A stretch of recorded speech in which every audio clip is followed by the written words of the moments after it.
Over the last handful of years, retro gaming has exploded, and there's so many different ways that you can play old games. But are you one of those people that still likes to play physical media? How do you play it? Let's take a look at some of the ways you can play physical media in your game room.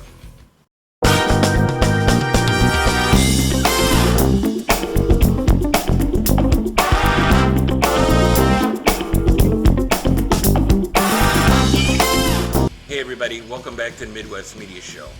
So today we're going to go over some of the ways that you can set up your game room to play your old retro games. Now, I'm going to be honest with you, this is going to be very much just a general going over. I'm not going to get all that technical on any of it because there are channels out there that do a far better job at it than me. This video is more just to say, hey, this is some of the stuff, in case you didn't know, that you could look into. Because trust me, when I set my game room up, man, I went down the rabbit hole and took forever to figure out how I wanted to set up my game room to play my old games. So sit back and relax, and let's take a look at some of the things you could do to play your old physical media. So now you have your original system and a buttload of games. Time to play some retro gaming. But first, we got to figure out how we're going to do this. And for me, I kind of break it down as there being three different ways you could go about doing this. Original hardware on a CRT, or if you're really going to go down the rabbit hole, a professional monitor. The second way would be original hardware on modern TVs. And the third would be new clone systems on a modern TV.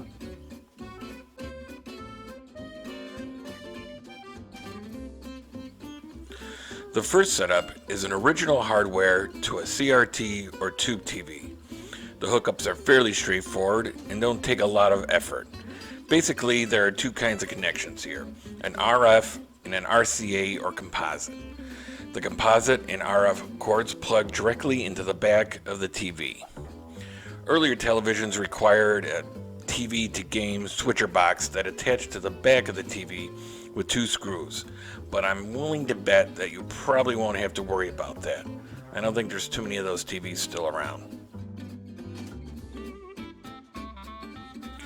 Next we have original hardware to a modern TV. This is where it can get a little complicated. Since older systems were built with tube televisions in mind, they oftentimes have a less than desirable appearance on modern TVs, but there are several options available to help you out. 1, you can mod your system. 2, you can use an upscaler. And 3, several companies make cords and adapters specific to your system for you to be able to plug into an HDMI port in the back of your TV. You can get excellent results by modding your system. Sharp graphics, great sound, zero lag, and easy hookup to a modern TV. Basically, modding is an add-on kit that usually involves soldering some sort of specifically designed board that lets your system output in a better capacity than was originally possible. Two better known examples are the High Def NES mod and the Ultra HDMI for the Nintendo 64. Both require soldering skills that you may not have and will result in you having to have someone do the installation for you.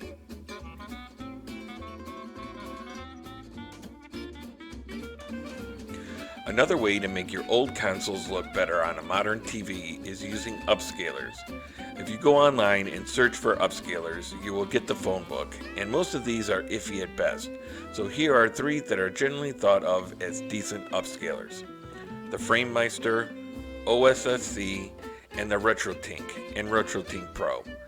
The FrameMeister and OSSC can run you a pretty penny, with the RetroTink a more affordable solution. You plug your system into the upscaler, and from the upscaler to the TV.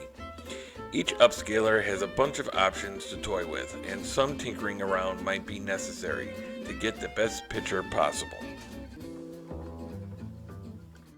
So now we come to specialized cords and adapters.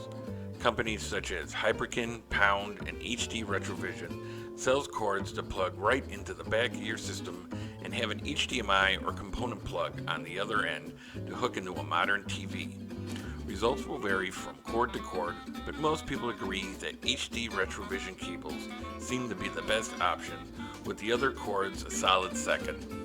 There are also adapters to plug into the back of your system, giving it an HDMI port. Eon and Insurrection Industries are among some of the companies that produce these adapters. Most work fairly well, with again varying degrees of results. And finally we come to new clone systems on a modern TV.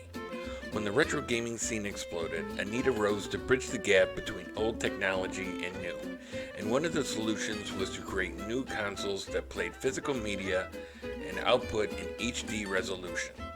Hyperkin has the Retron line of consoles that play a multitude of systems, and Analog has their FPGA systems that all play in brilliant HD. While Hyperkin Retron series is more of a middle-of-the-road product, Analog is considered by many to be the gold standard when it comes to clone consoles. All of these systems connect to a modern TV via HDMI cables. It's nice to see companies like Analog, Hyperkin, and Pound developing new products to bring retro gaming to the masses. Whether you're playing on original hardware or new clone consoles, it's neat to see what kind of setup gamers have. That should just about do it for this time, and remember, stay in school, don't do drugs, and peace out. Bye-bye.